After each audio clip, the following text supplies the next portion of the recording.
কোরবানির ইতিহাস আমরা অনেকে জানলে অনেকে আবার জানি না। তাই ইতিহাসের প্রথম কোরবানি কীভাবে হয়েছিল, কেন হয়েছিল, সেই ঘটনাটি আপনাদের সামনে তুলে ধরব। ভিডিওটি ভালো লাগলে লাইক, কমেন্ট, শেয়ার করবেন এবং অন্যকে দেখার সুযোগ করে দিবেন। বাবা আদম আলাইহিস সালাম এবং মা হাওয়া আলাইহিস সালামের গর্ভে যখন সন্তান জন্মগ্রহণ করতেন, তখন জোড়ায় জোড়ায় সন্তান জন্মগ্রহণ করত।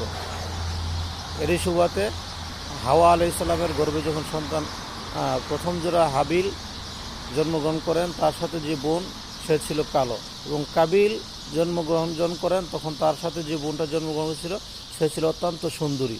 তো নিয়ম অনুযায়ী হাবিল কাবিলের বোনকে বিবাহ করার কথা ছিল, কিন্তু কাবিল সেটা মানে নাই। না মানার কারণে তাদের মধ্যে একটি দ্বন্দ্ব শুরু হয়ে যায়।